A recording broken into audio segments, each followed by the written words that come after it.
जी, तो नमस्ते सभी को। सभी का देश दर्शन अध्ययन अभ्यास की ऑनलाइन फॉलोअप गोष्ठी में स्वागत है।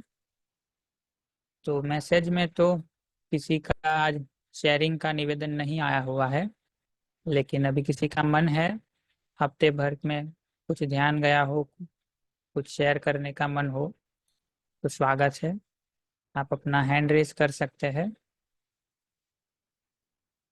यदि कोई शेयरिंग है, किसी का मन है शेयर करने का, तो आप कर सकते हैं। जी भैया, अदिति दीदी का मैसेज है, वो शेयर करना चाह रहे हैं। जी दीदी, आपको माइक दिया है, आप बात रख जी सकते जी, नमस्ते भैया। तो नमस्ते नमस्ते। मौका मिला तो मुझे लगा कि मैं अपनी शेयरिंग रख देती हूँ। उतनी आवश्यक नहीं समझी थी, बट मुझे लगा अगर कोई नहीं है तो अ, एक श्याम भैया का जो बार बार सेंटेंस मेरे कान में आता रहता है कि अभ्यास का काम अभ्यास से ही होगा। मैं हर रोज अपने आप में उसको इतना रिफाइंड होता हुआ देख पा रही हूँ कि मतलब एक्चुअली एक जैसे आदत सी पड़ जाती है रोज सेशन सुनने की। कई बार तो पूरे पूरे दिन सेशन सुनने के अलावा कुछ नहीं। बट बीच बीच में एक बार ध्यान गया कि अभी भी मैं सेशन सुन रही हूँ, ऑडियो सुन रही हूँ, अभी भी मैं अभ्यास नहीं कर रही, ऐसा ध्यान गया। तो तय किया कि कोई ऑडियो नहीं, कहीं कुछ नहीं, और बैठ के विचार में, भाव में इस अभ्यास को करना है। वो करने का जब जब प्रोसेस करती हूँ, वो तो ठीक है, होश खो जाता है और फिर दुनिया में चली जाती हूँ। पर जितना जितना मैं कर रही हूँ, मैं पिछले और 10 दिनों में ना खुद को बहुत शांत महसूस कर रही हूँ। और जितनी बार मुझे वो याद आता है कि अभ्यास करना है, तो अभी मैं अ, आज भी मैं दिन में जिन लोगों से मिली, पहली बार मिली, कोई भी ऐसा है व्यक्ति जिसको मैं अपना काम वाला समझती थी या कुछ भी, तो इवन एक मेरी कार में नॉक करके एक भिखारी ने भी, तो मैं कभी पैसे नहीं देती थी, हमेशा एक उस तरह से बोलती थी, मैंने उसको भी देखा, ये भी मानव है, ये भी मूल में मेरा सुख चाहती है। और उस क्षण जब मैं उस अभ्यास को करती हूँ, तो कई बार तो भैया बहुत ज्यादा भयंकर वाला भाव फूटता है। मतलब आज भी मैं दिन में बहुत रोई एक जगह, ऐसा वो अचानक से कुछ होता है। तो एक बात मुझे बहुत क्लियर समझ में आ रही है कि मैं जितना जितना अभ्यास करती जाऊंगी, उसके बाद जब मैं इस ऑडियो को सुनूंगी, तब मुझे उसकी क्लैरिटी, मतलब बिल्कुल जैसे वही ऑडियो मैंने पूरा वो राजस्थान वाला सुना था, मैं पहले सुन चुकी थी, मैंने दोबारा सुना, तो जैसे मुझे लगा ये मैंने पहली बार सुना। क्योंकि मुझे ऐसा दिख रहा है भैया कि मेरी स्थिति जैसे जैसे पहले से बेहतर हो रही है, वैसे वैसे मैं चीजों को और समझ पा रही हूँ। तो मैं बहुत ज्यादा कृतज्ञ हूँ इस चीज के लिए कि अभ्यास करना वो मुझे पकड़ में आ रहा है। जो मुझे लगता था अभ्यास का मतलब मैं दिन भर ऑडियो सुन रही हूँ, या मैं थोड़ी देर बैठ गई और शांत, अच्छा 1 घंटे बैठूंगी, बट वो 1 घंटा 5 मिनट में और कब 1 घंटा भी नहीं होता था, पता नहीं चलता था। पर अभी मैं उस फर्क को देख पा रही हूँ अपने अंदर कि ये सच है, अभ्यास का काम अभ्यास से ही होता है। अभ्यास करती रहूं, ऑडियो सुनती रहूं, जीवन ठीक हो जाएगा। बस भैया इतना ही बोलना था। जी दीदी।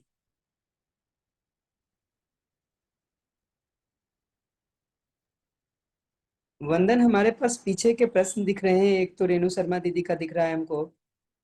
एक पूर्वी दी का तो रिस्पॉन्ड हो गया था, मुझे लगता है एक बार चेक कर लेना चाहिए। और एक अक्षय जोशी भैया का है। अगर इनमें से कोई भी है तो मैं रिस्पॉन्ड कर सकता हूँ, अदरवाइज फिर हम आगे चल सकते हैं।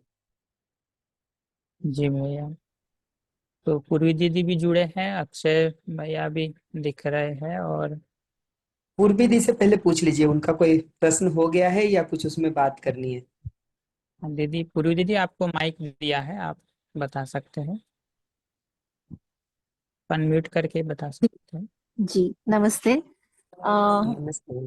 भैया तभी तो मेरा एक ये प्रश्न था कि मेरा ना बहुत बार ऐसा होता है कि जब मैं आराम की स्थिति में होती हूँ, मतलब विरोध की स्थिति में होती हूँ, तो मेरा विरोध से पहले नहीं दिखता है, रिएक्शन होने से पहले भी नहीं दिखता है। रिएक्शन बाहर नहीं होता है, मन में भले रिएक्शन होता है, लेकिन वो रिएक्शन हो जाने के बाद मुझे दिखता है। तो वो तो हो रहा है, अभी इतना काम हो रहा है। पहले तो मतलब बाद में, बहुत बाद में दिखता था, ऐसा नहीं हो रहा है अभी। लेकिन जब मैं आराम की स्थिति में होती हूँ ना, तभी वो दृष्टा भाव नहीं बन पा रहा है। और मतलब विरोध की स्थिति में भी होती हूँ तो बाद में बनता है, मतलब मैं पहले से दृष्टा भाव में ही हूँ और विरोध की स्थिति में जाऊं ही नहीं। तो ये मेरा नहीं हो रहा है। तो मैं जब आराम में हूँ तभी भी, या तो मैं हर वक्त ज्यादा से ज्यादा दृष्टा भाव में रह पाऊं, ऐसा मैं कैसे कर सकती हूँ? ये मेरा प्रश्न था। जी दीदी, देखिए ये उपलब्धि तो अभी दिख ही रही है कि कम से कम कठिन परिस्थितियों में ध्यान आने लगा है। जी जी। इसमें भी ये दिख रहा है कि रिएक्शन बाहर आने के बदले जब अंदर रह रहा है तभी ध्यान आ जा रहा है। उससे उससे मोस्टली ये हाँ। पता चलता है कि अभ्यास की प्रक्रिया अपने लेवल पर काम तो कर रही है। जी। हमारा लंबे समय से बेहोश रहने का एक अभ्यास हो रखा है, तो धीरे हम्म। धीरे ही वो पैटर्न टूटने का काम हो सकता है। एट रेंडम या वन एट अ टाइम तो वो फिजिबल नहीं दिखाई देता। सही है। उपाय के रूप में देखेंगे तो यही लगता है, जो मैं पहले भी कहा हूँ, दिन हम्म। भर में कुछ समय निकाल करके इसको अभ्यास करने का काम। छोटे हम्म। ग्रुप में 3-4 लोगों का ग्रुप बना करके उसमें आपस में फिल्टर करके बोलने का और फिल्टर करके सुनने का अभ्यास करने का काम। ये दोनों अभ्यास बहुत महत्वपूर्ण है। एक छोटे जी। ग्रुप में जब तक हम उन कठिन सिचुएशंस के रोल प्ले को फिल्टर करके सुनने और बोलने का अभ्यास नहीं करते हैं, तब तक वो ऐसा ही है जैसे हम ड्राइविंग के प्रिंसिपल्स को पढ़ करके और सीधा भीड़ भरे चांदनी चौक में दिल्ली में उतर गए हैं गाड़ी लेके। किसी जगह पर हमको ये समझना जरूरी है कि प्रिंसिपल्स को समझने के बाद एक खाली मैदान में पहले कुछ चला लेने की प्रैक्टिस करना जरूरी है।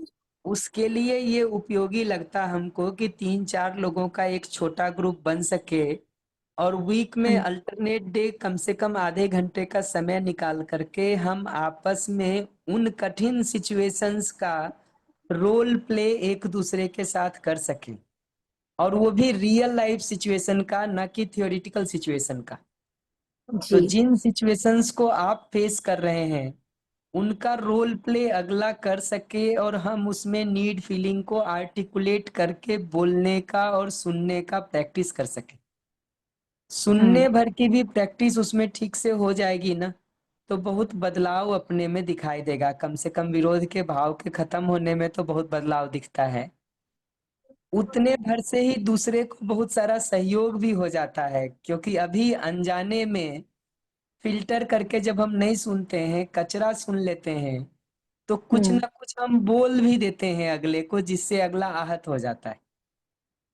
जी। फिल्टर करके सुनने से हमारा कचरा बोलना तो रुक जाता है, फिर पॉजिटिव और कंस्ट्रक्टिव बोलने की तरफ हमारा धीरे धीरे अभ्यास बढ़ पाता है, तो हम दूसरे को ज्यादा जल्दी और ज्यादा सटीकता से ध्यान दिला पाते हैं। तो ये प्रैक्टिस चाहिए, कहीं ना कहीं एक छोटे ग्रुप में इसका प्रैक्टिस होना ही एक उपाय हमको लगता है। जी। तीसरी बात हमको लगती है कि इस तरह के टूल्स और टेक्निक हमको ढूंढने चाहिए। जैसे मैं कह रहा था कि घंटे भर में 5 मिनट का समय निकाल करके हम अभ्यास के उन सभी बिंदुओं को अपने स्मरण में, अपने ऑब्जर्वेशन में वापस ला सकें और उस ऑब्जर्वेशन को कर सकें। याद नहीं हम्म। रहता हो घंटे में वो 5 मिनट निकालने का, तो अलार्म यूज कर लें। और जी। जो छोटे छोटे तरीके होते हैं आप उसको अपने टेबल पे लगा के रखें कि रात को सोने के पहले उस पर ध्यान करके सोएं, या सुबह उठने के बाद ध्यान की पहली वस्तु के रूप में उसको लाने की प्रैक्टिस हम कर सकें। इस तरह की कुछ प्रैक्टिसेज हैं जो हमको बार बार उस पर ध्यान को बनाए रखने में मदद करती। तो जी। हमको धीरे धीरे, ये जितने मैंने कहा ये कोई एग्जॉस्टिव लिस्ट नहीं है, ये एक सजेस्टिव स्टार्टिंग पॉइंट है। हम्म। यहाँ से शुरू करके हमको धीरे धीरे उन टेक्निक्स को और सोचने की जरूरत है जो हमारे ध्यान को बार बार इन बिंदुओं पर लौटा करके ला दे। अगर किसी के पास समय है तो 1 घंटे में 5 मिनट लगाने के बदले आधे घंटे में 5 मिनट लगा ले। किसी के पास 1 घंटे में भी 5 मिनट नहीं निकल रहा है तो 2 घंटे में 5 मिनट का समय लगा ले। ये क्रिएटिविटी जरूरी है, लेकिन इस क्रिएटिविटी को अगर इम्प्लीमेंट नहीं करेंगे, लागू नहीं करेंगे, तो कंसेप्चुअली बात करने से बहुत नहीं निकलेगा। ये जो अश्विनी अंकल का एक कमेंट आया है कि 4 पर्सन का ग्रुप बना के कॉन्फ्रेंस कॉल से वीक में 3-4 दफा प्रैक्टिस की जाए, ये फिजिबल भी है और उसको करने की जरूरत है। बल्कि मैं तो अभी भोपाल का बता रहा था, कई सारे ग्रुप तो इस तरह के बन गए कि अगर आपको बच्चे के साथ प्रॉब्लम होती है तो उस बच्चे को अपने पिताजी के साथ प्रॉब्लम होती है। तो ग्रुप ऐसा बन गया जिसमें एक पिताजी हों के एज के हों, एक बच्चे के एज का है, एक हस्बैंड के एज का है, एक वाइफ के एज की है। तो वो सारी प्रैक्टिसेस सभी केसेस के लाइव डेमो वहाँ बहुत अच्छे से हो पाते हैं, जहाँ अगला एग्जैक्टली आपके केस के रोल प्ले को ठीक से कर देता है। पर जरूरी नहीं है कि इतना सारा ग्रुप मिल ही जाए, लेकिन जिनके साथ भी हम चाहें उनके साथ इसको शुरू किया जा सकता है। करना जरूरी है, किए बिना हम सोचेंगे कि इसका रिजल्ट मिल जाए तो वो थोड़ा मुश्किल है। तो ये 2 तरह की प्रैक्टिस दिन भर में कुछ समय निकाल करके हम स्वयं से अपने उन वास्तविकताओं पर ध्यान देने के काम को करें। उसके आधार पर हमारा भाव और विचार ठीक बना हुआ है, इस पर ध्यान को बनाए रखें। और जो कठिन सिचुएशंस हमारे लाइफ में आते हैं उनको हम कैसे आगे डील करेंगे उसके उपाय को सोचने का काम करें। और कठिन सिचुएशन को डील करने का मतलब है विश्वास, सम्मान, स्नेह को बनाए रखते हुए शिष्टता पूर्वक डील करना। तो वो हमको सोचने की जरूरत है। और उसके अलावा ये टेक्निक्स के घंटे भर में कुछ समय निकाल के हम एक्सक्लूसिवली उन सारी बातों को मेमोरी में ला सकें, उनको अलग अलग तरह से रिमाइंडर के रूप में हमको आता रहे, इसलिए रात को सोने के पहले उस पर ध्यान दे के सो सकें। सुबह उठने के बाद ध्यान की पहली वस्तु के रूप में इसको ला करके बाकी कामों को करने जाएं। ब्रेक लेकर के बीच बीच में उस पर ध्यान देने का काम करें। कुछ पढ़ने सुनने का काम दिन भर में उसके संदर्भ में करते रहें, अभ्यास के संदर्भ में, ताकि अभ्यास के बिंदु लौट लौट करके हमारे ध्यान में आते रहें। इस तरह कुछ तरीकों को अपनाने की जरूरत लगती है दी। जी इतना ही मुझे कहना। जी भैया, धन्यवाद, थैंक यू। एक रेणु शर्मा जी का प्रश्न दिख रहा है, दीदी है क्या? जी मौसी जी, आपको माइक दिया है, आप बता सकते। जी भैया, नमस्ते भैया। नमस्ते नमस्ते। हाँ हाँ भैया, उस वक्त जब लिखा था मैंने ना, तो मैं सुन ही रही थी ये।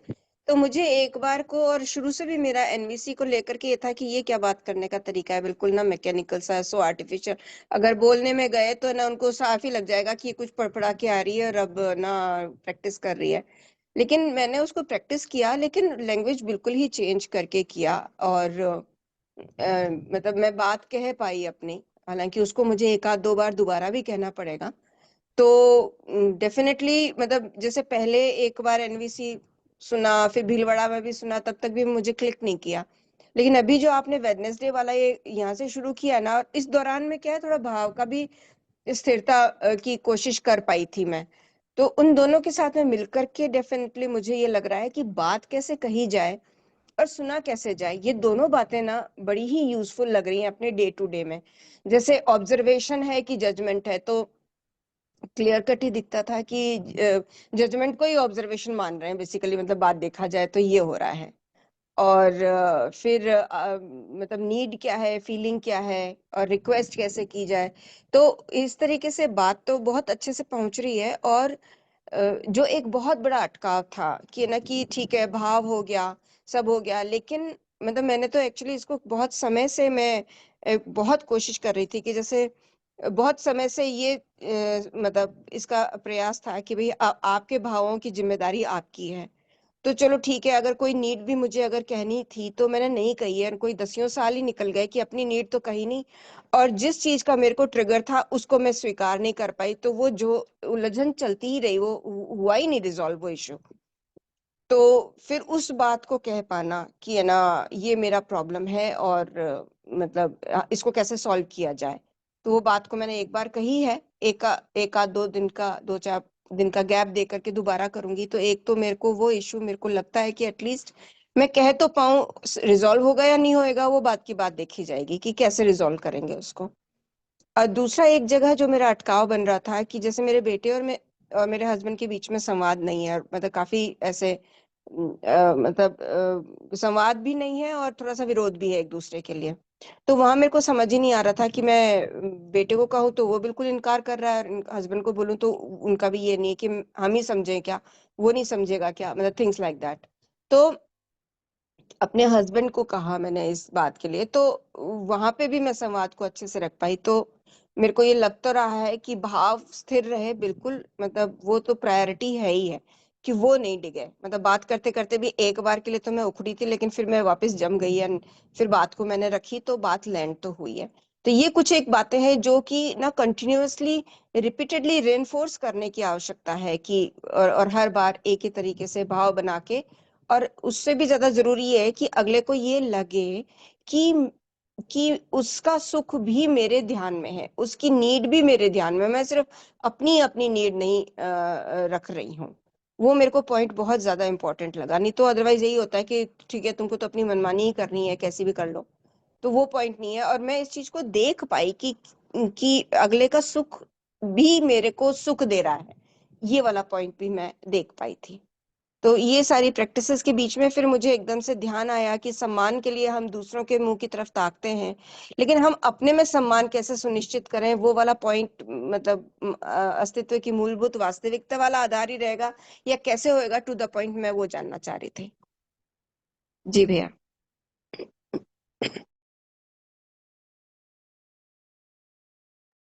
जी दीदी, तो ये बात तो दिखता है कि चीजों को प्रैक्टिस करने जाते हैं तो धीरे धीरे वो काम करता है। मुद्दा इसको इसी फॉर्मेट में बोलने का नहीं है। सुनते समय तो निश्चित रूप से ये पूरा प्रयोग हो सकता है कि हम नीड और फीलिंग को सुन सकें, क्योंकि सुनते समय तो हम कुछ एक्सप्रेस कर ही नहीं रहे।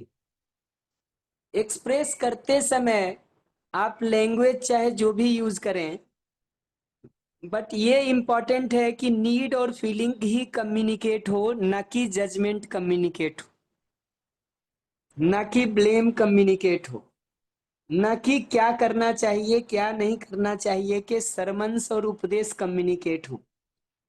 जैसे अभी आप थोड़ी देर पहले कह रही थी ना कि कम से कम मैं अपनी प्रॉब्लम कम्युनिकेट कर पाऊं, सोचने के इस डिजाइन को ही चेंज करने की जरूरत है दीदी। जब तक वो प्रॉब्लम की तरह दिखाई देगा, कहीं ना कहीं एक लेवल पर वो हमारे अंदर एंगर को, विरोध को एग्रीवेट करेगा। मुद्दा अपने प्रॉब्लम को कम्युनिकेट करने का नहीं है, मुद्दा अपने अनफुलफिल्ड नीड्स को कम्युनिकेट करने का है। तो उसको समस्या या प्रॉब्लम के रूप में देखने के बदले इस रूप में देखने की जरूरत है कि मेरी एक नीड है जो पूरी नहीं हो रही है, हमको उस बात को अगले को कम्युनिकेट करना है। और ये बहुत अच्छी बात आपने कही कि अगले को अगर ये दिखता रहता है कि उसकी नीड भी मेरे ध्यान में है, तो फिर वो हमारे लिए कंसीडर कर पाता है। और मनमानी करना अगले को तब लगता है जब हम कहीं ना कहीं इस बात की जिद करने पे आ जाते हैं कि नहीं ये नीड तो पूरी होनी ही चाहिए या तुमको ऐसा करना ही चाहिए। ये जगह जब हम लेते हैं और कहीं ना कहीं उसमें ये लाइन और जाता है कि तुम चाहे सहमत हो चाहे नहीं हो, करना तो यही है, ये जगह अगले को मनमानी के रूप में दिखाई देती है। आप आज इस डिजाइन को बदलेंगे भी तो बदलने में थोड़ा समय लगेगा, दैट इज नंबर 1। नंबर 2, आप बदल भी लेंगे तब भी पुराना परसेप्शन के कारण, पुराने इमेज के कारण कुछ समय तक तो अगला उसी तरह से हमको देखता सुनता रहता है। तो वो दोनों के योगफल में ही वो बदलाव हो पाता है। समय लगता है, कुछ समय अपने को बदलने में, फिर कुछ समय अगले का परसेप्शन हमारे बारे में बदलने में, पर बदलाव होता है। ये बात तो बहुत साफ साफ दिखती है। और जो बात आपने कही कि कब तक ये दूसरे से हम एक्सपेक्ट करते रहेंगे सम्मान और बाकी चीजों का, देखिए इसमें दो चीजें हैं। एक तो जो सकारात्मक फीलिंग्स हैं परिवार में, वो एक दूसरे के लिए हम सुनिश्चित कर सकें, वही परिवार के स्मूथ होने का तरीका है। उसको मांगने की तरह देखने के बदले कहीं ना कहीं उन भावों का अगले में इंश्योर होना अगले के भी सुखपूर्वक जीने का कारण बनता है। इस रूप में देख सकते हैं अगर वो मांगने की जरूरत खत्म हो जा रही है तो। और मांगने की जरूरत समाप्त होती चली जाती है जितना जितना हमको ये दिखाई देता है कि सुखी होने का आधार अगले से भाव पाना नहीं है, बल्कि स्वयं का भाव से भरे होना है। तो स्वयं में अगर सम्मान को सुनिश्चित करना चाहते हैं तो आप बेसिक वर्कशॉप को अगर याद करेंगे ना, तो उसमें इस जगह पर हम बात करते हैं कि लक्ष्य की जगह पर, कार्यक्रम की जगह पर, क्षमता की जगह पर दूसरा मनुष्य मेरे जैसा है, इस बात के प्रति सजगता, इस बात के प्रति अवेयरनेस, इस बात के प्रति सतर्कता, इस बात के प्रति होश रहना, इस बात का हमारे ध्यान में बने रहना, ये हमको दूसरा मेरे जैसा है इस बात को देखने में सहयोग कर देता है। और उस आधार पर जो भाव अपने में बनता है हमारे दूसरे के लिए, उसी का नाम सम्मान है। कि लक्ष्य की जगह पर, कार्यक्रम की जगह पर, क्षमता की जगह पर, सहज स्वीकृति की जगह पर दूसरा मनुष्य मेरे जैसा ही है। कि जैसा मैं स्वयं को सुख समृद्धि पूर्वक जीना चाहता हूँ ऐसा ही अगला भी चाहता है। जैसा इंडिविजुअल या human being, family, society, nature और एग्जिस्टेंस की हार्मनी को समझकर और जीकर मैं सुखी समृद्ध होता हूँ, यही अगले के भी सुखी समृद्ध होने का डिजाइन है। जैसा ये डिजायर, थॉट, एक्सपेक्टेशन की, इच्छा, विचार, आशा की क्रिया हमारे में निरंतर चल रही है और समझने की संभावना है, उसके लिए सहज स्वीकृति भी हमारे अंदर है, ऐसा ही दूसरे मनुष्य में भी दिखाई देता है। तो इस आधार पर ध्यान बना के रखने से जो भाव हमारे अंदर पैदा होता है उसका नाम सम्मान है। ऐसे एक एक भाव के लिए लौट करके देखेंगे ना, तो कोई ना कोई वास्तविकता दिखाई देगी आपको, जिसको पहचानना जरूरी है। और उस वास्तविकता पर ध्यान को बनाए रखना अपने में उस भाव को विकसित करने का तरीका है।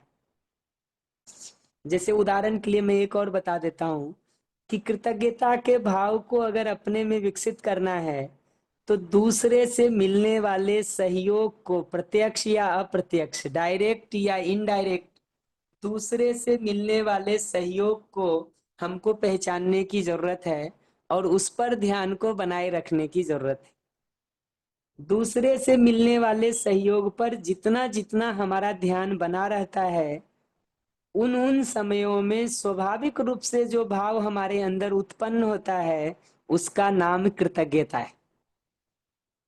तो किसी भी भाव के अभ्यास का एक ही फंडामेंटल डिजाइन है कि उस मूलभूत सच्चाई को पहचाना जाए, पकड़ा जाए और उस पर अपने ध्यान को कंटिन्यूटी में बना करके रखा जाए। अपने में भावों को इंश्योर करने का तरीका तो यही है। और जितना जितना इन विश्वास, सम्मान, स्नेह के भाव से हम अपने में भरते जाते हैं, उतना उतना फिर बाहर से इनको पाने की जरूरत समाप्त होती चली जाती है, क्योंकि उन भावों का स्वयं में बना होना ही हमको तृप्ति देता रहता है। हमारा ध्यान उसी पर इतना फोकस्ड, कंसंट्रेटेड रहता है कि दूसरे से पाने के ऊपर पलट करके जाता भी नहीं है। तो ये तरीका है दीदी उसको इंश्योर करने का। कोई और बात आपको लगती हो तो पूछ सकते।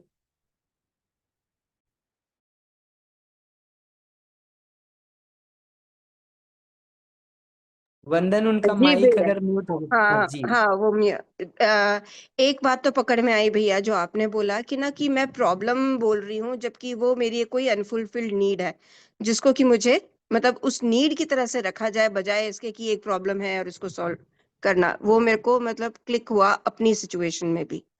और दूसरा कृतज्ञता वाला बड़ा अभी इस वक्त हिट कर गया, क्योंकि वो मेरी इस प्रॉब्लम के साथ में जुड़ गया एक्चुअली। तो मतलब मैं वास्तव में मेरे को लग रहा है कि मैं इन भावों की प्रैक्टिस करूंगी तो कई नीड्स तो शायद मुझे ऐसा लगता है कि बोलने की भी आवश्यकता नहीं पड़ेगी, शायद फुलफिल हो ही जाएंगी, ऐसा एक बार टेम्परेरीली तो मुझे फील हो रहा है। और दूसरा ये कि ना, ये जैसे आपने सम्मान का बोला दूसरे के लिए, तो वो तो ठीक समझ आया। खुद के लिए भी सम्मान जैसी कोई चीज होती है या नहीं होती है? हम सम्मान की जगह से देखेंगे दीदी, तो यही सारी चीजें अपने लिए भी देखने की जरूरत है। लक्ष्य की जगह पर, कार्यक्रम की जगह पर, क्षमता की जगह पर मैं भी अपना सुख समृद्धि चाहता हूँ, दूसरे का सुख समृद्धि चाहता हूँ। उसके लिए इच्छा विचार आशा की क्रिया मुझ में है, समझ में सकती हूँ। इतना सम्मान तो अपने लिए मिनिमम दिखेगा। उसके बाद योग्यता की जगह पर, कॉम्पिटेंस की जगह पर भी जितना जितना हम समझदार और जिम्मेदार होने के तरफ काम करते चले जाते हैं, उतना उतना सेल्फ रिस्पेक्ट में वो भाग भी जुड़ता चला जाता है कि मैं इन चीजों को समझ पाया हूँ, इन चीजों को जी पा रहा हूँ। ये राइट इवेल्युएशन अपना हो पाता है। उस आधार से अपने में आत्मसम्मान बनता है, उस योग्यता के अपने में विकसित होने के आधार पर। जी दीदी। जी भैया, ये तो बहुत ही सही रहा आज। बहुत बहुत धन्यवाद भैया। बढ़िया। अक्षय भैया के प्रश्न पे भी आ सकते हैं। जी भैया, अक्षय भैया आपको माइक दिया है, आप अनम्यूट कर सकते हैं।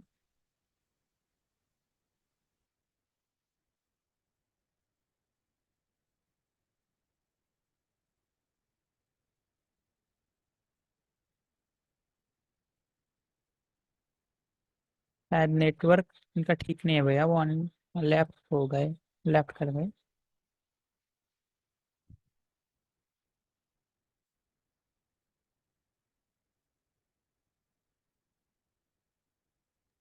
देख लेते हैं 10-20 सेकेंड, अगर वो ज्वाइन कर पाते हैं तो प्रश्न तो उनका आया हुआ है, मैं सीधा रिस्पॉन्ड कर सकता हूँ, अन्यथा फिर हम आगे बढ़ लेंगे।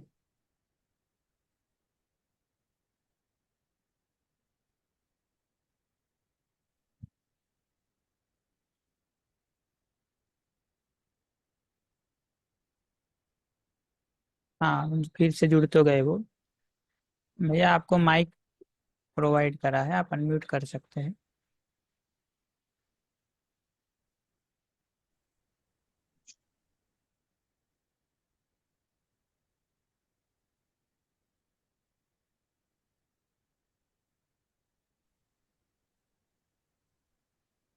फिर नेटवर्क इशू लग रहा है भैया की जगह से। जी हाँ भैया, नेटवर्क इश्यू ठीक हो गया है नहीं? तो आपका प्रश्न तो भैया आप रिपीट करना चाहें तो कर सकते हैं, अगर आपको बोल पा रहे हैं, आवाज ठीक है वहां की तो। भैया मैं एक स्कूल में पढ़ाता हूँ और लगभग 9th से लेकर 12th तक के बच्चों को पढ़ाता हूँ मैं। तो इसमें 11th क्लास का क्लास टीचर हूँ, तो बच्चे तो कम ही हैं उस क्लास में, लगभग 20 बच्चे हैं उसमें, और 20 ही लड़कियां ही हैं सारी। तो उसमें क्या, अभी ग्रुपीज में इतना हावी हो गया ना बच्चों में, लगभग 7 लड़कियों का एक ग्रुप बन गया और लगभग 12-13 लड़कियों का एक ग्रुप है, जैसे इसको मैं थोड़ा सा ऑब्जर्व कर पाया। और इस कारण क्या, क्लास का वातावरण बहुत दूषित हो गया, जैसे कि वो हर चीज़ में, जैसे उनमें से मॉनिटर भी बनाया, तो मुझे पता नहीं था कि मॉनिटर इस ग्रुप का उस ग्रुप का, यानी मेरे को तो उसके बाद पता चला। तो वो मॉनिटर दूसरे ग्रुप पे हावी होने की कोशिश करना, या वो कुछ कह रहा है तो उसकी बात उनको नहीं माननी, और हर चीज़ में उनके द्वेष, ईर्ष्या, क्रोध ये चल रहा है। और इस कारण क्या है कि लर्निंग नहीं हो पा रही, और जो चीज़ हम करना चाह रहे हैं वो चीज़ हो नहीं पा रही। और मैं इसको लेके उनको थोड़ा समझाया भी था, पर अब ये मेरे को समझ में नहीं आ रहा इसको दूर कैसे करें। जितना उपाय हमको समझ में आता है उसको मैं स्टार्टिंग पॉइंट के रूप में शुरू करता हूँ। जी थोड़ा भैया। ट्राई करके देखिए, और आज हम चूंकि धीरे धीरे ऑब्जर्वेशन, नीड, फीलिंग के साथ हम धीरे धीरे स्ट्रेटजी को वर्कआउट करने पर अब मूव करना चाहते हैं। जी भैया। पर ये ध्यान रखा जाए कि स्ट्रेटजी को वर्कआउट करने के पहले अस्तित्व सहज वास्तविकता पर हमारा ध्यान बना हुआ है। उसके आधार पर हम अपने भाव को ठीक रखे हुए हैं और फिर हम इस सॉल्यूशन की तरफ जा रहे हैं। तो अगर मैं जी देखूं कि आपकी नीड क्या है, तो आपकी नीड ये है कि क्लास में एक हार्मोनियस माहौल बने। आपकी नीड ये है कि क्लास में पढ़ाई का एक अच्छा वातावरण बन सके। ये नीड मैं ठीक पकड़ पा रहा हूं आपकी? बिल्कुल भैया। बढ़िया। अब इस नीड के साथ जब हम अप्रोच करने जाते हैं, तो दोनों ग्रुप का अलग अलग नीड आइडेंटिफाई होने का जरूरत है कि ये जो अभी द्वेष में, विरोध में, झगड़े में दिखाई दे रहे हैं दोनों ग्रुप एक दूसरे के साथ, या बात नहीं मानना, दूसरे को अनावश्यक रूप से प्रताड़ित करना, ये जो दिखाई दे रहा है, इसके पीछे हमको दोनों ग्रुप से उनके नीड को सुनने की जरूरत है। तो आप जब भी उस ग्रुप को सुनने जाएं, तो बात करने का स्टार्टिंग पॉइंट एकदम सिंपल है कि मैं क्लास में एक हार्मोनियस वातावरण चाहता हूं, या उसी के साथ दूसरी लाइन कहें तो क्लास में पढ़ाई का एक बेहतर माहौल बन सके, ऐसी मेरी अपेक्षा होती है, ऐसी मेरी जरूरत लगती है। उसके लिए मैं आपसे बात करना चाहता हूं। ये हमारा स्टार्टिंग पॉइंट है। इसको आप जिस भाषा में भी कहें वो आपका चॉइस है, बट मुख्य बात यह है कि आपका ये दोनों नीड अगले को कम्युनिकेट होने की जरूरत है कि ये दो नीड है जिसके कारण आप उससे बात कर रहे हैं।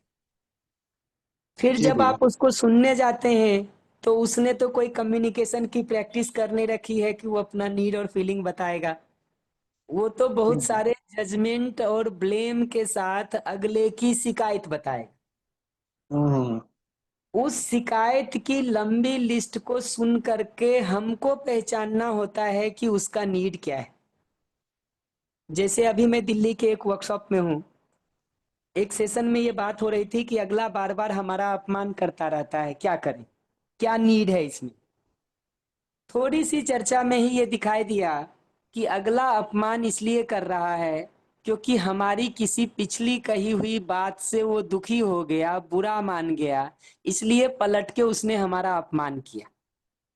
इसका हम्म मतलब अपमान करता हुआ वो भी, वो व्यक्ति जो है, उसकी नीड देखिएगा क्या है। तो नीड ये है कि अगला हमसे ठीक से बात करे, अगला हम्म हमसे सम्मान के साथ, स्नेह के साथ बात करे, या सामान्य भाषा में कहूँ तो ठीक से हमसे बात करे। ये उस अपमान करते हुए व्यक्ति की नीड हमको दिखाई देती है। जी भैया। इस तरह से उनके सारे कहे हुए में से कचरे को अलग करके, साइड करके उनका नीड पकड़ना होता है। वही काम फिर दूसरे ग्रुप के साथ भी करने की जरूरत पड़ती है। हम्म फिर ये बात सोचने की जरूरत पड़ती है कि ये दोनों की नीड कैसे पूरी हो सकती है। मेरे हिसाब से अगर उसका उपाय हमको नहीं भी दिखता हो, तो इन दोनों पक्षों से अलग अलग बात करने की जरूरत है कि ये नीड तुम्हारी है, ये नीड सामने वाले की है, ये दोनों नीड कैसे पूरा हो सकता है बताओ। इस पर अगला वापस कुछ ना कुछ ब्लेम करना शुरू करता है दूसरे को। हम्म हमको फिर से उस ब्लेम में से फिल्टर करके नीड पर उसको बार बार लाने की जरूरत पड़ती है। एक बार अगर उसके मन में ये बात बैठ जाती है कि हाँ ये मेरी नीड है, ये अगले की नीड है, और दोनों को पूरा करने पे सोचना है, तो कुछ स्ट्रेटजी वो सोच करके बताता है। यही काम आप अगले ग्रुप के साथ भी करेंगे तो वो भी कुछ स्ट्रेटजी सोच के बताएगा। और जब आपको लगे कि दोनों स्ट्रेटजी एक दूसरे के कुछ करीब आ रही हैं, तो वो जगह होता है जहां उन दोनों का कॉमन मीटिंग हो सके और एक वर्केबल कॉमन स्ट्रेटजी की जगह तक हम पहुंच सके। हम्म तरीका तो ये है इसको रिजॉल्व करने का। हम्म अप्रोच आपको पकड़ में आया, बाकी तो लैंग्वेज और तरीके को आप ज्यादा बेहतर निकाल पाएंगे, बट अप्रोच समझ। अप्रोच हाँ भैया बिल्कुल। बढ़िया। तो हमको बताइएगा जरूर ट्राई करके इसको। हाँ मैं इसको ट्राई करूंगा। एक मुझसे जो गलती होती है वो भी मैं थोड़ा सा बताना चाहूंगा आपसे। जी। जैसे मैंने एक दो बार बात करी है ना, तो ये गलती मेरे से यूँ परिवार में भी कभी कोई बात होती है तो उसमें होती है। जब यानी फर्स्ट पर्सन सेकंड पर्सन किसी थर्ड पर्सन की बात करता है तब। तो जैसे मैंने दोनों ग्रुप को जैसे एक क्वेश्चन नहीं रखा, तो उससे पहले जो मैंने कुछ प्रयास किए थे उसमें मैंने दोनों ग्रुप के जनों को अलग अलग लेके भी बात करी थी, पर आप वाली अप्रोच में नीड वाली तरीके से नहीं पकड़ पाया। उसमें मेरे से जो गलती होती वो ये थी कि मैं कहता हूँ तुम तुम्हारा ध्यान रखो, तुमको अपना देखना है, और उनकी छोड़ दो। तो उनको जैसे ही ये बात बोलता था तो उनको लगता था सर आप उनका पक्ष ले रहे हो आप। और दूसरे ग्रुप को भी मैं कहता था कि अभी अपन तुम्हारी बात करेंगे, अभी अपन उनकी बात नहीं करेंगे, है ना। तुम तुम्हारा ध्यान रखोगे तो वो तो अपने आप हो जाएगा, यानी उसको मैं देख लूंगा, उस पर तुमको ध्यान नहीं देना। तो ये तरीका भी भैया थोड़ा सा ठीक नहीं बैठ रहा ना। जी भैया, वो थोड़ा मुश्किल है जब तक अगले का एक लेवल का इम्प्रूवमेंट नहीं हो गया हो अपने में। जी जी अगर वो भैया। इस जगह पर खड़ा हो गया है कि हमको अपना सुधार करना है, दूसरा करे चाहे नहीं करे, तब तो ये सॉल्यूशन काम कर जाएगा जहाँ से आप शुरू कर रहे हैं। बट जी। अभी वो जगह नहीं है, तो अभी तो इसी पर बात करने की जरूरत है कि अगले की नीड और तुम्हारी नीड ये दोनों कैसे पूरा हो। हम्म। जी जी। थैंक यू भैया, थैंक यू। बढ़िया, ट्राई करके देखिएगा फिर हमको जरूर बताइएगा। जरूर भैया, जरूर। थैंक यू भैया। और कोई प्रश्न हो तो उस पर बात कर लेते हैं, अन्यथा फिर हम शुरू करेंगे इस बात पर कि स्ट्रेटजी वर्कआउट करते समय क्या क्या ध्यान रखने की जरूरत होती है। जी भैया, बीच में जया मोहन जी का हैंड रेज था,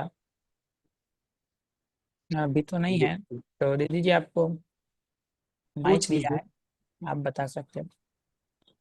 हाँ भैया नमस्ते। नमस्ते नमस्ते। भैया अभ्यास के दौरान मैंने शायद आपसे इस पे बात भी की थी, मैं थोड़ा और क्लैरिटी चाहती थी कि जब निवेदन करते हैं या कोई ध्यानाकर्षण करना होता तो टोन पे मेरा थोड़ा वर्क नहीं अच्छे से हो पा रहा है। जैसे बात अच्छे से जा रही है, मैं अपनी बात रख भी पा रही हूँ, और लेकिन जो टोन का है ना, जी जी।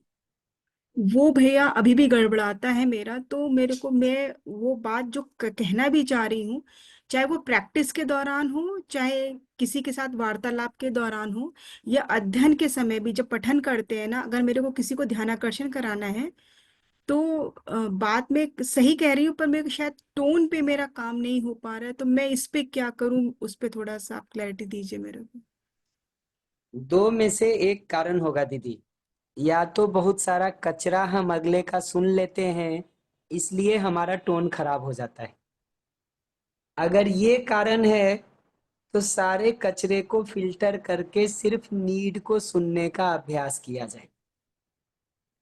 अगर ये कारण नहीं है, हमारा पहले से ही बोलने का आदत वैसा हो रखा है, वो कारण है, तो छोटे ग्रुप में 3-4 लोगों के ग्रुप में बार बार की प्रैक्टिस ही उसका उपाय है। आपको लिखने में टेढ़ा मेढ़ा लिखने का आदत हो जाए, बार बार उसको सीधा करके लिखने का अभ्यास करना ही उसका उपाय होता है। और ये नए अभ्यास थोड़े उतने समय तक करना होता है जब तक कि वो पुराने संस्कार को ओवरराइड न कर दे। उस पुराने संस्कार के ऊपर ये नया वाला जब ओवरराइड कर देता है तो फिर अभ्यास पर उतना ध्यान नहीं भी देंगे तो काम चल जाएगा, चल जाएगा। क्योंकि ये अब थोड़ा जैसे कर रहे हैं, और बाकी फोन पे भी एक दो दीदी लोगों से जिनसे हमारी अच्छी, मतलब वहाँ पे ट्रेनिंग हुई, इनसे भी बात करते हैं। लेकिन कभी कभी मैं खुद ही लगता है, फिर मैं सामने पूछती हूँ कि दीदी आप थोड़ा आवेश में आके बात किए, बात सही थी। या मैं घर पे भी जब बात करते हैं तो फिर मेरी सिस्टर बोली दीदी आराम से आराम से आपकी बात सही है, आपने बिल्कुल सही समझा, लेकिन आप थोड़ा आवेश में आ रहे हो। तो ये मेरे थोड़ा सा था भैया कि अब जैसे फिल्टर आउट करके सुनने लगी हूँ, समझ में भी आ रहा है, बात रख भी पा रही हूँ, पर फिर भी जैसे बोलने में ना कभी कभी जैसे पुराना, जैसे आपने बोला ना पुराना अभ्यास है कि थोड़ा उस तरह से बात करने का, मतलब डोमिनेटिंग जैसे मोड कह लैंग्वेज में, लीजिए। जी जी हाँ, जी। तो बस यही थोड़ा सा मुझे चाहिए था कि अब अगर ये थोड़ा सा और हमारा सही हो जाए तो शायद मैं और अच्छे से बात कर रख पाऊँ, संवाद कायदे से हो जाएगा करके। यही दो काम, कचरे को थोड़ा और प्रयास करके फिल्टर आउट करने का और सिर्फ नीड सुनने का, दूसरा छोटे ग्रुप में थोड़ा और प्रैक्टिस करने का, और थोड़ा और दूसरा ये चीज समझनी थी कि जब कभी कभी अजनबी लोग से भी जब बात करते हैं तो उनका भी जैसे कभी कभी एकदम से कोई व्यक्ति एकदम आवेश में आके बात करना शुरू करता है, तो उसमें हम ये पकड़ पाते हैं कि वो विचलित है या उसके साथ कुछ बुरा हुआ है। पर ये जो सामने वाला भी एकदम से आवेश में आके बात करता है, तो उसमें भी हमको उसके टोन पे नहीं जाना है, उसकी नीड पे जाना है। जी दीदी, बिल्कुल अच्छा। क्योंकि बिल्कुल उसकी उससे भी नीड। थोड़ा कभी कभी विचलित होते हैं, एकदम से कोई जब बोल देता है थोड़ा सा उस तरीके से, तो उसमें भी बात थोड़ा सा आगे पीछे हो जाती है। सी टोन को, लैंग्वेज को देखने को मैं कचरा देखना कह रहा हूँ दीदी। जी जी, समझ में अब थोड़ा उसी थोड़ा पकड़ में आ रहा है, इसलिए मैं बार बार इस बातों को रख रही हूँ कि शायद वो जी मुझे भी जा रहा है करके। जी, तो उसी को साइड करके सिर्फ उसका नीड सुनना होता है कि क्या जरूरत है उसकी, जो पूरी नहीं हो रही है, हम्म, जिसके कारण वो रिएक्टिव हो रहा है। हम्म, ठीक है। जी ठीक है, जी। इसको और हम और अपने मतलब साथ में जिन लोग के साथ हम लोग कर रहे हैं, बात कर रहे हैं, मैं इस चीज को फिर से रखूंगी कि इस तरह से बात करी जाए तो आगे क्या जाता है। फिर बताते हैं भैया अगली हाँ, गोष्ठी तक। वही उसमें करना यही होता है कि जो इस स्टेटमेंट को हम बोलते हैं ना, अगले को, जैसे आपको कोई अजनबी आके बात किया रिएक्टिव ढंग से, ठीक है, या घर के ही हम्म, कोई लोग रिएक्टिव ढंग से बात करते हो, वो रोल आप सामने वाले को दे दीजिए। और सामने वाला जब उस रोल में खड़ा है और उसी तरह से आपसे बात कर रहा है, उस समय आप उसके सारे कचरे को फिल्टर करके नीड सुनिए और उस नीड को अगले को बताइए। हम्म, ये ठीक है। प्रैक्टिस करिए उस छोटे ग्रुप में। उसको करते समय जो चूक होगी आपसे, वो ग्रुप के बाकी लोग आपको बता देंगे कि दीदी ये चूक हो रही है आपसे, यहाँ आप नीड नहीं पकड़ पाए, या यहाँ आप नीड बोले लेकिन खराब ढंग से बोले, वो क्योंकि बता इसमें देंगे। अब ये जा रहा है भैया कि जब जब वो ध्यान हटता है ना, जैसे कि आप कहते हैं ना कि इस पे ध्यान लगा करके ही बात रखे, और जैसे विषय तो मैं चुप हो जाती हूँ, मैं फिर उसके बाद अब बात नहीं कर पाती, क्योंकि मुझे संभलने में टाइम लगता है भैया थोड़ा, क्योंकि वो ध्यान बन गया ना उसमें कि हमारा यहाँ पे भाव बिगड़ा, मैं उसकी नीड नहीं पकड़ पा रही हूँ, तो अब आगे बात ना करूँ, शायद थोड़ी देर शांत रहना ही मेरा ठीक है। जी दीदी, जी दीदी, छोटे ग्रुप में बार बार थोड़ा प्रैक्टिस करने से लोग हेल्प कर देंगे आपको नीड पकड़ने में। आपको ध्यान होगा, भोपाल में ज्यादातर लोगों का ये फीडबैक था कि दूसरे के केस में हम उसकी नीड तो पकड़ लेते हैं, जी, अपने केस में हमको नहीं पकड़ में आता। 99% लोगों का ये था वही तो कि फिर, सामने वाला का दिख जाता, अपना नहीं पकड़ पाते थे। वही तो ग्रुप के बाकी लोगों से वो हेल्प आपको मिल जाएगा, नीड पकड़ने में नहीं, हेल्प मिल जाएगा। वो मेरे को मतलब जैसे हम लोग पठन भी करते हैं ना, अध्ययन पठन करते हैं, तो उस टाइम पे भी मुझे अब इस चीज का बहुत ध्यान रहता है, तो बात अपनी कहने में भी मुझे अब अच्छा लग रहा है। जी दीदी, बढ़िया। जी, धन्यवाद भैया। नमस्ते। नमस्ते। भैया प्रफुल्ल भैया का हैंड रेज है। दे दीजिए माइक। भैया आप अनम्यूट कर सकते हैं प्रफुल्ल भैया। नमस्ते भैया। नमस्ते।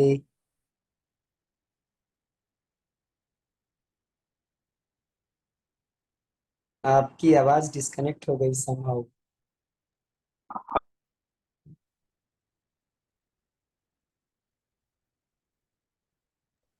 हेलो। जी नमस्ते। हाँ हाँ भैया, मैं पूछ रहा था कि जब नीट पकड़ में नहीं आए तो उस केस में क्या करें। जैसे मेरा एक केस है कि जैसे सामने वाला बोल रहे हैं कि मुझे एक पर्टिकुलर पर्सन का एनर्जी पसंद नहीं, मतलब वो जैसे ही मेरे पास आता है तो मैं एकदम आवेशित हो जाता हूँ, या फिर सामने वाला का वो वाइब और ये एनर्जी ये सब चीज बोल रहे हैं, तो मैं उसको पूछता हूँ कि ऐसा क्या हो जाता है कि वो पर, मतलब मैं जानना चाह रहा हूँ कि उसका नीड क्या है, पर वैसा वो मतलब नीड पकड़ में नहीं आ रहा, तो उस सिचुएशन में क्या करें। दो सलाह मैं हमेशा दूंगा। एक, छोटे ग्रुप की प्रैक्टिस में इसीलिए कह रहा हूँ कि ये जिस प्रॉब्लम से आप अकेले जूझ रहे हैं वो आपको दिखाई देता है कि दूसरे लोग उसमें हेल्प कर सकते हैं आपको। तो पहला जगह तो मैं यही कहूंगा, छोटे ग्रुप में प्रैक्टिस। पर आपने ये केस यहाँ रखा है तो मैं एक छोटा सवाल आपसे पूछूंगा कि ये जिसकी एनर्जी हमको नहीं पसंद आ रही, ऐसा हम कह रहे हैं, उस व्यक्ति से हमारा पहले से परिचय और बातचीत है कि नहीं है? तो ये दोनों केस में मतलब कभी मतलब अनजाने लोगों के साथ भी वैसा व्यवहार होता है और कुछ जो परिचित है उनके साथ भी वैसा केस है। मतलब दोनों केसेस में ऐसा है कि मतलब कभी ऐसा भी होता है कि कोई अनजाना भी आ जाए तो उनसे मतलब वो पर्सन एक्स बोलता है कि इसका एनर्जी मुझे पसंद नहीं आ रहा, पहले ही जजमेंट कर लेते हैं। और फिर दूसरा है कि जिससे परिचित है उनसे तो है ही, मतलब पहले से ही वो जजमेंट है, तो उनके साथ वैसा ही व्यवहार होगा। तो उस देखिए, केस में हाँ, मतलब उनको कैसे हेल्प करें? देखिए, दो बात मैं कहूंगा इसमें। एक तो अगर कुछ भी नहीं समझ में आ रहा हो तो अपना भाव ठीक बना के रखें, जहां समझ में हाँ। आता हो उनको हेल्प कर लें। इतने कठिन केसेस को छूने के काम को शुरू करने क्यों जरूरी है? हम्म। तो अपने एनर्जी को दूसरी जगह भी डाइवर्ट किया जा सकता है, एक तो बात मैं ये कहूंगा। पर आप अगर जी। फिर भी कहेंगे कि इसमें करना ही है, तो हमको ये देखना पड़ेगा कि एनर्जी या वाइब्स के नाम पर कुछ न कुछ अगले ने अपने अंदर समझ या मान्यता के रूप में कुछ न कुछ निष्कर्ष निकाल रखे। जी। चाहे वो अगले की फेस रीडिंग के आधार पर पहचान निष्कर्ष निकालता हो, चाहे अगले के मूवमेंट के आधार पर निकालता हो, चाहे अगले के बोलने के तरीके के आधार पर निकालता हो, इसमें से कोई ना कोई तरीका वो निकाल रखा है। एनर्जी या वाइब्स जिसको आप कह रहे हैं, उसको पहचानने का कोई ना कोई पैरामीटर उसने अपने में डेवलप किया है। तो जी। अगर आप नीड पूछेंगे कि क्या है, तो उन पैरामीटर्स में एक कंफर्टेबिलिटी उसको चाहिए। ठीक, उन पैरामीटर्स में कंफर्टेबिलिटी चाहिए। उसके पहले बहुत सामान्य लैंग्वेज में कहूँ तो उसको पॉजिटिव वाइब्स वाले लोग चाहिए। अगर एकदम सिंपल में प्लेस करना हो तो ये है कि पॉजिटिव वाइब्स वाले लोग चाहिए। थोड़ा पीछे जाके देखेंगे तो जिन पैरामीटर्स के बेसिस पर वो पॉजिटिव और निगेटिव वाइब्स को डिसाइड करता है, उन पैरामीटर्स वाले लोग ही चाहिए उसको, अदरवाइज के लोग नहीं चाहिए। नीड तो इतना सिंपल है। पूरा हो सकता है कि नहीं, ये एक अलग प्रश्न है। ये एक अलग प्रश्न है, उस पर हम नेक्स्ट राउंड में आते। बट नीड पकड़ में आया आपको? हाँ। हाँ भैया, थोड़ा पकड़ में है, वो थोड़ा सूक्ष्म है, वो देखना पड़ेगा उनका किस मतलब किस आधार पे उनका वो अनकंफर्टेबल हो रहे हैं या फिर किस आधार पे उनको असर लग रहा है, वो पकड़ना पड़ेगा और सूक्ष्मता से। जी, पर वो नहीं भी पकड़ में आ रहा हो तो इतना तो पकड़ में आ रहा है ना कि पॉजिटिव वाइब्स वाले लोग चाहिए। हाँ। हाँ भैया। ये ये तो पक्का हो गया। हाँ हाँ। अब प्रश्न ये है कि जो अगला आदमी इनके साथ निगेटिव वाइब्स वाला जिसको ये कहते हैं, इन दोनों का साथ रहना जरूरी है क्या? अगर जरूरी है तब तो दोनों की नीड को पहचान करके पूरा करने के उस पे हम आएंगे। अगर आप अभी सिर्फ इतना चाहते हैं कि इस व्यक्ति को हेल्प किया जाए कि ये सभी तरह के लोगों के साथ जी सके, तो हमारा तो ध्यानाकर्षण के लिए एक बहुत सिंपल प्रश्न होगा कि क्या ठीक है पॉजिटिव वाइब्स वाले लोगों को ढूंढ करके उनके साथ रहा जाए, ये अपने कंटिन्यूटी ऑफ हैप्पीनेस को, सुख की निरंतरता को पूरा करने का उपाय है, या हम अपने वाइब्स और एनर्जी को इतना हाई कर लें कि दूसरे के निगेटिव वाइब्स और एनर्जी का हमारे ऊपर प्रभाव नहीं पड़े, ये अपने सुख को सुनिश्चित करने का उपाय होगा। दोनों में से किस रूट से हम चलें, ये सवाल पूछने की जरूरत है। अगर इस जी पर भैया, और आगे डेफिनेटली ध्यान। सेकंड हाँ, वाला ऑप्शन बेटर है, सेकंड वाला ऑप्शन तो डेफिनेटली बेटर है ये कि उनको दिखना चाहिए, ये आपके दिखने से हाँ, नहीं होगा। वही वही। ये सवाल पूछना जरूरी है, और अगर एक बार वो सेकंड वाला ऑप्शन कह देते हैं ना, तो फिर चर्चा इस बात पर शुरू होगी कि अपने में उस पॉजिटिव वाइब्स और एनर्जी को कैसे मेंटेन किया जाए ताकि हर तरह के लोगों के साथ हम जी सकें। तो अब लोगों को अपने से दूर हटाना स्ट्रेटजी नहीं होगा, बल्कि अपने पॉजिटिव वाइब्स को इम्प्रूव करना स्ट्रेटजी होगा। ये पकड़ में आया आपको? हाँ हाँ भैया। अगर इसके बाद भी कठिनाई लगती है तो पूछने का एक और सिंपल प्रश्न होता है कि अगर दूसरे निगेटिव वाइब्स के लोगों को हम हटाने का काम कर रहे हैं तो संसार में हमारे जीने की जगह बहुत थोड़ी बच जाएगी। लेकिन अगर हम अपने वाइब्स को इम्प्रूव करने का काम कर लेते हैं तो पूरे संसार के 700-800 करोड़ लोगों में किसी के भी साथ हम निश्चिंतता से, आराम से, उन्मुक्त हो करके बिना किसी भय के जी सकते हैं। ऐसा लगता है कि नहीं? आपको ये पूछने की जरूरत है। पकड़ में आई बात आपको? हाँ भैया, बढ़िया। बढ़िया। छोटे ग्रुप में प्रैक्टिस किया जाए, मैं बार बार ये कहूंगा। जी भैया। हाँ जी, वंदन जी। हाँ भैया, स्मिता दीदी का एक हैंड रेज है। जी दीदी, आपको माइक दिया है, अनम्यूट करके बात रख सकते हैं।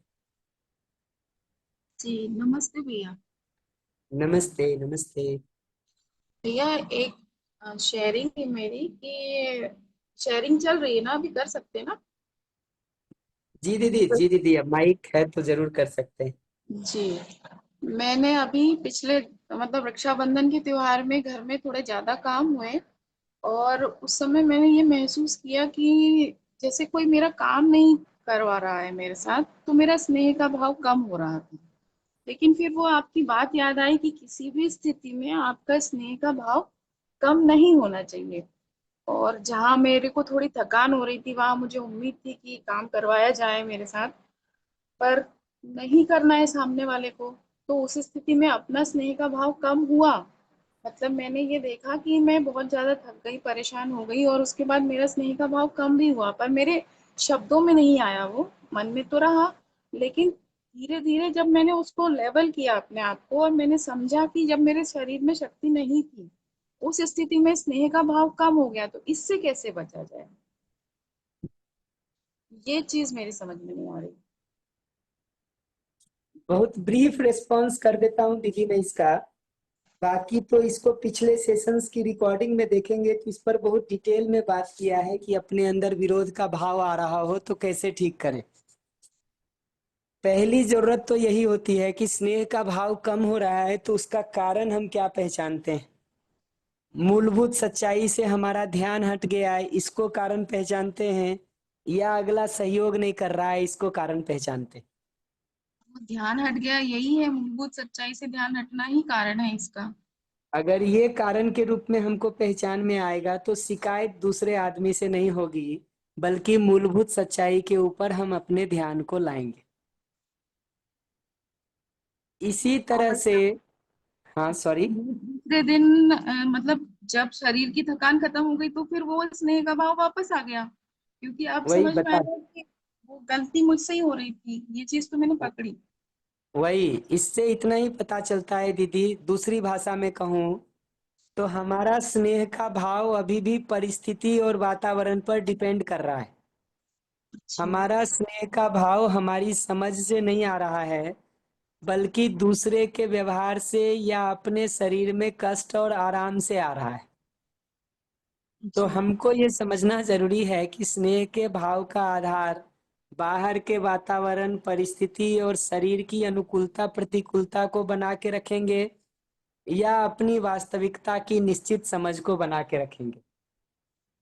जी। ये दो बात तो मैं अभी आपकी तरफ से कह रहा हूँ। अब ये जी। है कि हमको सहयोग की जरूरत लगती है तो हम अगले को इस भाषा में बता के रिक्वेस्ट भी कर सकते हैं कि घर में ये काम है, ठीक, इसको करते हुए मुझे थकान महसूस हो रही है, क्या आप इन एक दो कामों में हमारा सहयोग कर सकते? ये रिक्वेस्ट अगले को आपने करके देखा था क्या? जी करा था भैया, बच्चों का ऐसा रहता है उनको नहीं करना है यानी नहीं करना है, फिर आप रिक्वेस्ट भी कर रहे हो तो आपने क्या फिर रिक्वेस्ट किया था अब ये बताइए हमको पहले। मैंने ये कहा था कि बेटी से ही कहा था कि बेटा ऐसा करो, अभी सब मेहमान हैं और क्योंकि हमारी मेड नहीं आ रही, तो मैंने कहा बेटा घर की झाड़ू केवल तुम्हें लगाना पड़ेगा शायद, और तुम ऐसा कर सकती हो क्या? तो उसने कहा हाँ मम्मी मैं कर दूंगी। पर फिर वही है कि किसी चीज में और व्यस्त हो गई, फिर किसी चीज में, ऐसे करके पूरा दिन निकल गया। तो मैंने कहा बेटा देखो पूरा दिन हो गया और अपने घर में आज झाड़ू नहीं लगी, कितना बड़ा त्योहार है। तो फिर इरिटेट हो गई कि क्या यार मम्मी, ये कोई बहुत बड़ी बात नहीं है, घर साफ दिख रहा है। इसी छोटे ग्रुप में दीदी इसका प्रैक्टिस करके देखिएगा कि इसको बोलने में कहाँ कहाँ चूक हो रही है आपसे। जी कोई भी ग्रुप में आपको इसको ठीक से बता देगा। जी जी जी ठीक है दीदी। भैया, कर लेंगे वो। बढ़िया। थैंक यू भैया।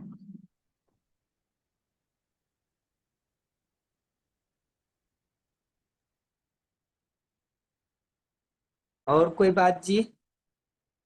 हाँ भैया, अभी तो कोई हैंड रेज नहीं है। तो पीपीटी शेयर कर दे सकते हैं स्लाइड नंबर 15 से। जी भैया। थोड़ा आज हम इस पर बात कर लेना चाहते हैं कि स्ट्रेटजी वर्कआउट करने जाएं तो क्या क्या ध्यान रखने की जरूरत होती है।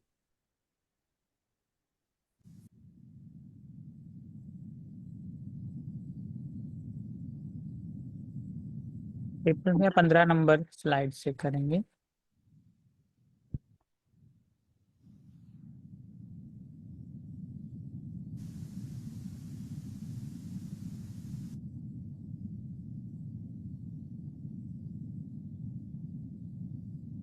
जी भैया। बढ़िया। तो किसी भी स्ट्रेटजी को निकालने के पहले ना कुछ 2-3 बेसिक बातों को पकड़ना जरूरी है, तभी हम स्ट्रेटजी ठीक से निकाल सकते हैं। उसमें पहली चीज तो यह है कि हमारा फीलिंग अपनी तरफ से ठीक बनाए रखने का प्रयास हम कर रहे हैं, अस्तित्व सहज वास्तविकता पर ध्यान को बनाए रखते हुए। दूसरा, अगला जो कुछ भी कहता है वो सब में से कचरे को फिल्टर आउट करके हम सिर्फ नीड सुनने का काम कर रहे हैं। ये दो प्रीरिक्विजिट के साथ अब हम स्ट्रेटजी निकालने जा रहे हैं। तो पहली ही बात ये समझने की जरूरत है कि संवाद का मतलब दूसरे को अपने से सहमत करना नहीं है। संवाद का मतलब है अपनी नीड को ठीक से एक्सप्रेस कर पाना, अगले की नीड को ठीक से सुन पाना और मिल करके एक कॉमन स्ट्रेटजी को ढूंढने का काम करना ताकि हम दोनों की नीड पूरी हो सके। तो संवाद का ये उद्देश्य नहीं है कि हमको आपको कन्विंस करना है, हमको आपको अपनी राय से सहमत करना है। यहां से शुरू करने की जरूरत नहीं है।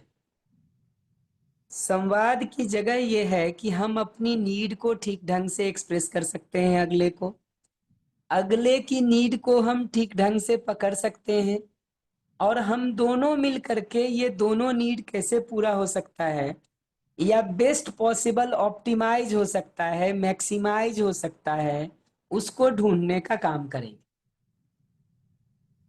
उसी को आप देखेंगे तो दूसरी भाषा में दूसरे पॉइंट में लिखा है कि दोनों के शुभ को केंद्र में रख के सोचा जाए, ये जरूरी है। और इस सोचने के अप्रोच में देखेंगे तो हम ये अभी नहीं जा रहे हैं कि सही कौन है गलत कौन है, क्योंकि ये सही गलत को जब हम तय करने जाते हैं ना तो बहुत बार हम अपने नजरिए से सही और गलत को देखने का काम करते रहते हैं और कहीं ना कहीं वो दृष्टि मिक्स होती है सही और गलत को तय करने में और वो आर्गुमेंट धीरे धीरे बहस में बदल जाता है। तो बेस्ट तरीका तो यही है कि अपना नीड और अगले का नीड दोनों को पहचान के उसको पूरा करने पर बात किया जाए। अगर किसी कारण से हमको लगता है कि अगले की नीड हम नहीं पूरा कर सकते तो उसका मतलब यह है कि हमारी कोई नीड बाधित हो रही है उसके कारण से। तो आप अगर फाइनेंशियल कोई ऐसी नीड बताते हैं जो हमको लगता है कि अनमैनेजेबल है, नहीं हो सकता, इसका मतलब है कि घर की या मेरी कोई और नीड है जो उससे पूरी नहीं होगी।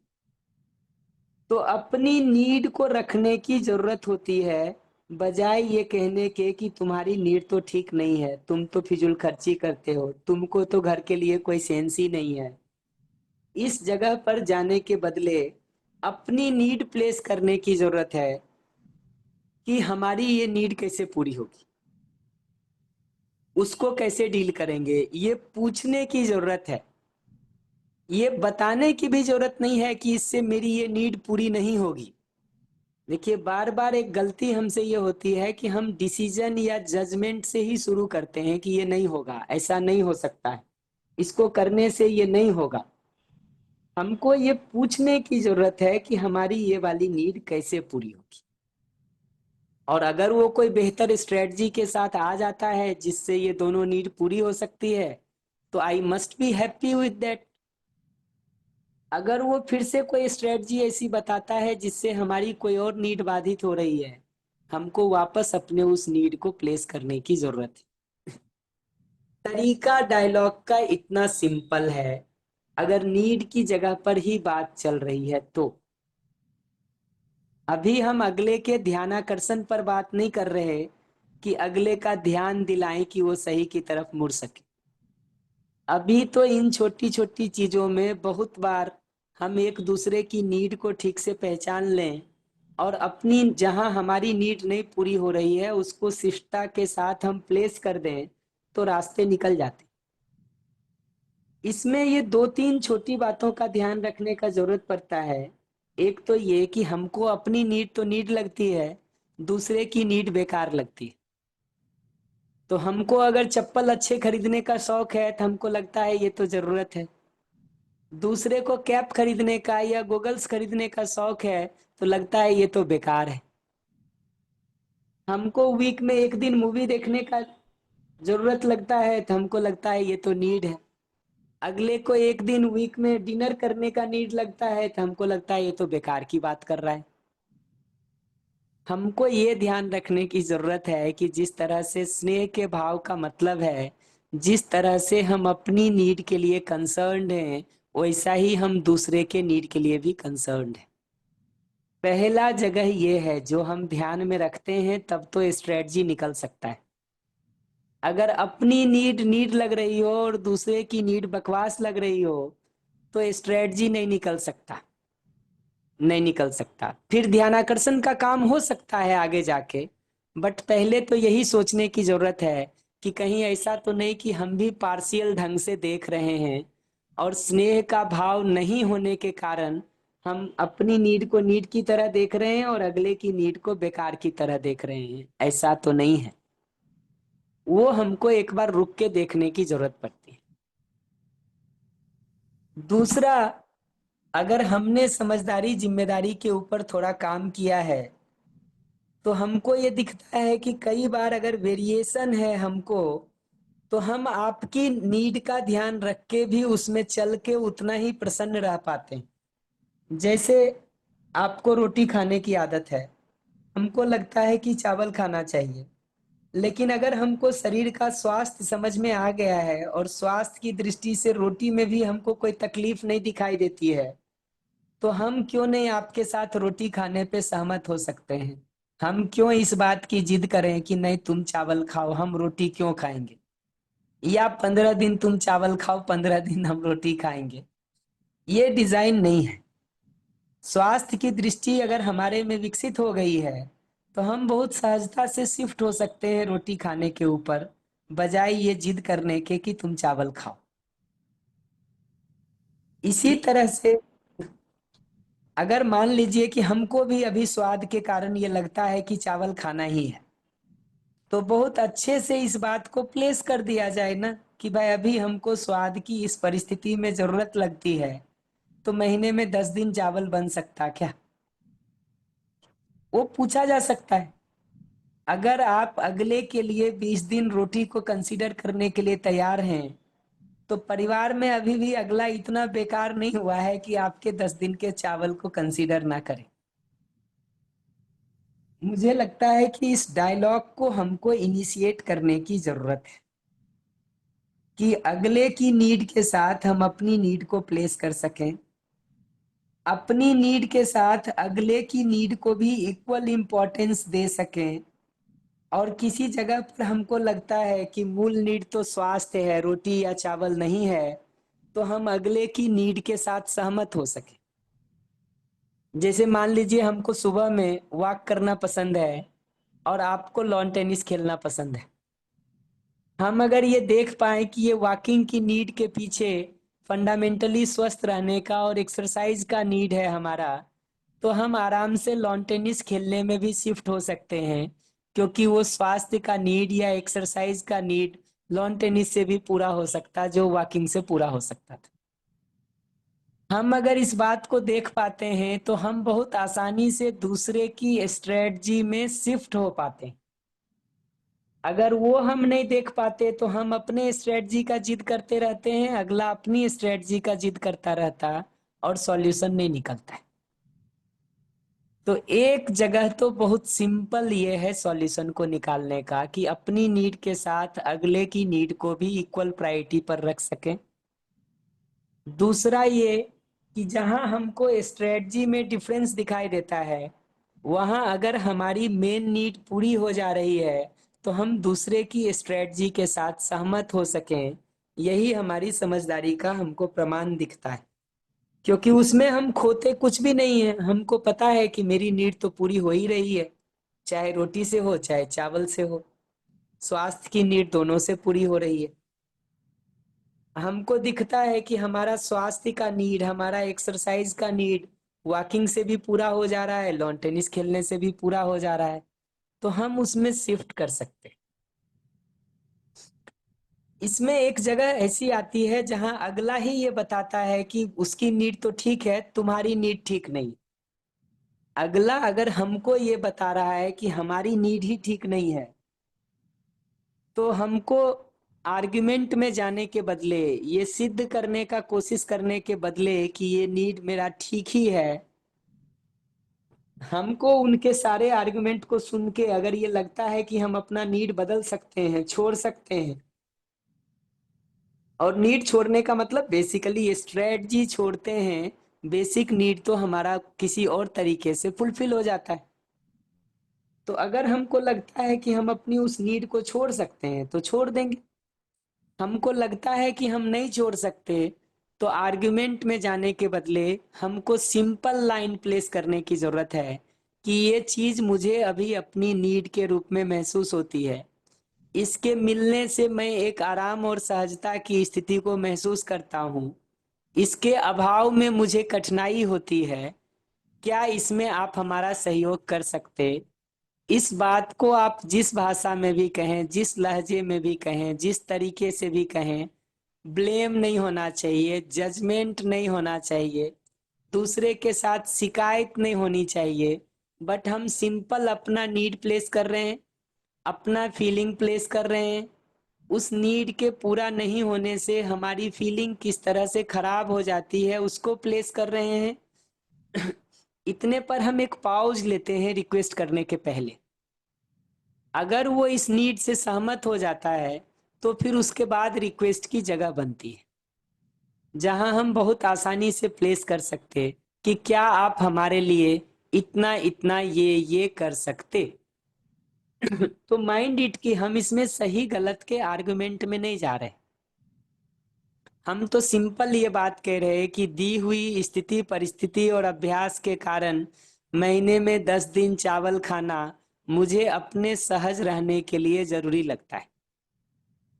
अगर ये 10 दिन हमको नहीं मिल पाए तो मुझे पीड़ा और परेशानी होती है और बाकी कामों को करने में भी कठिनाई महसूस होती है। तो क्या 10 दिन हम चावल खा सकते हैं? क्या 10 दिन हमारे लिए चावल बनने में आप सहयोग कर सकते हैं? हम सिंपल ये लाइन प्लेस कर रहे हैं। तो अगला अगर हमारी किसी नीड को गलत बता रहा है और हमको वो लगता है कि हमारे लिए चाहिए ही, तो उसका तरीका यह है बात करने का। अब अगली जगह यह है कि हमको ही अगर अगले का कुछ ठीक नहीं लग रहा है और उस पर हमको ध्यानाकर्षण कराना है अगले को, तो कैसे करें? उसको करने में 2-3 बात ध्यान रखने की जरूरत है। पहला ये कि निर्णय लेने के पहले संवाद किया जाता है, न कि निर्णय लेने के बाद। फॉर एग्जाम्पल, अगर हमको लगता है कि आपका रोटी खाना ठीक नहीं है और हमको उसको छुड़वाना है, आपका लॉन टेनिस खेलना ठीक नहीं है और हमको उसको छुड़वाना है, तो ये डिसीजन हो गया कि हमने तय कर लिया कि आपको छुड़वाना है। ये डिसीजन से शुरू करने की जरूरत नहीं है। लॉन टेनिस खेलना क्यों हमको सही नहीं लगता है, उस डिस्कशन को ओपन करने की जरूरत है। और माइंड इट की कौन सही है कौन गलत है पे हम नहीं बात कर रहे। तुम सही कह रहे हो कि मैं सही कह रहा हूं, इस पर हम चर्चा नहीं कर रहे। लॉन टेनिस खेलना ठीक है या टहलना ठीक है, वॉकिंग ठीक है, हम इस पर चर्चा कर रहे हैं। अगर हम उसको इस जगह पे ले जाते हैं कि तुम सही हो कि मैं सही हूं, तो कहीं ना कहीं अहंकार को चोट लगती है और चर्चा वहां से ब्लॉक हो जाती है। हमको बिना उस बात को बीच में लाए लॉन टेनिस खेलना क्यों ठीक नहीं है या टहलना क्यों ठीक है, हमारे नीड को पूरा करने की दृष्टि से हम सारे आर्गुमेंट को भी अगर अब आगे कर रहे हैं, तो हमारे नीड को पूरा करने की दृष्टि से क्यों टहलना ठीक है और लॉन टेनिस ठीक नहीं है, हम इस पर अपने पक्ष को रखने का काम करते हैं खुले मानस से।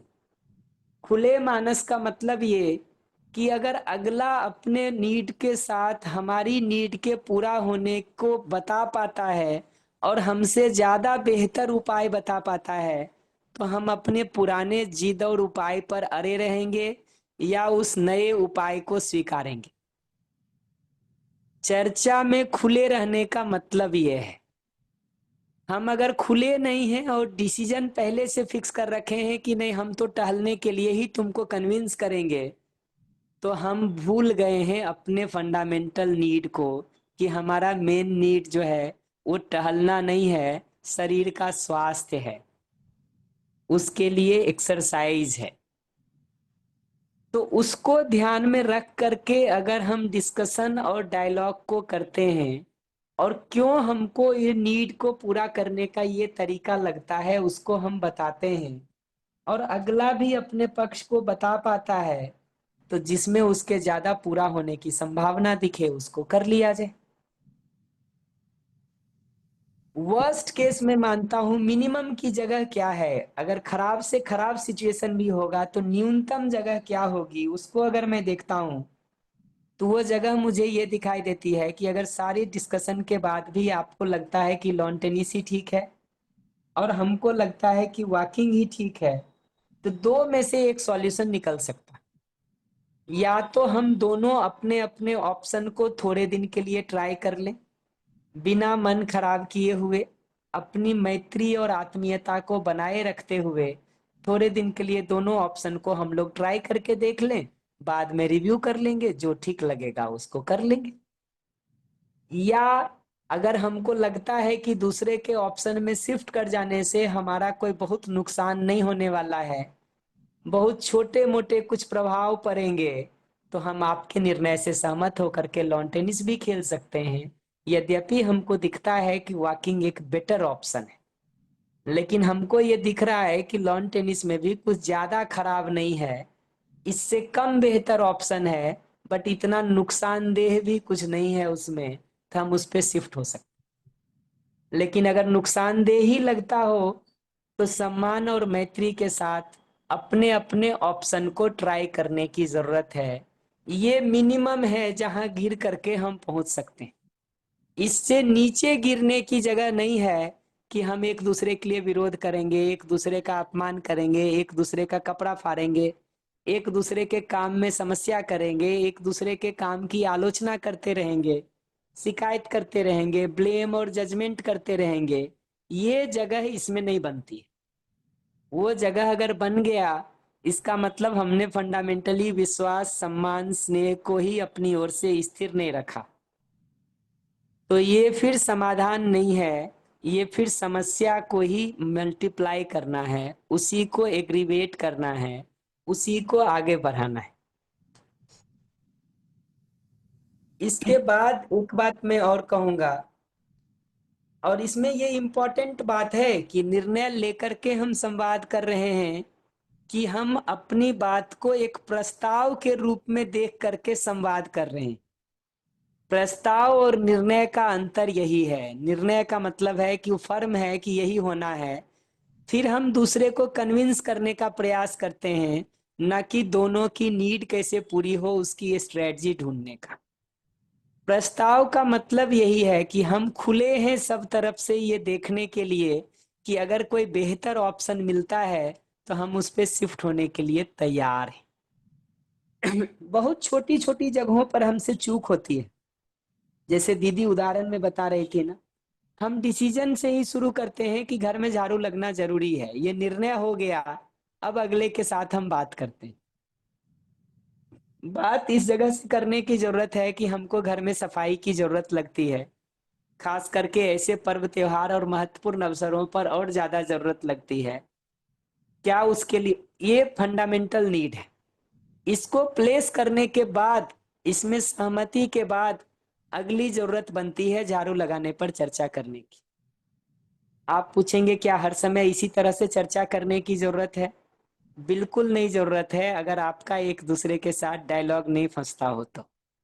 और 100% जरूरत है अगर डायलॉग फंस रहा हो एक दूसरे के साथ तो। उस बेसिक नीड से शुरू करके लाएंगे ना।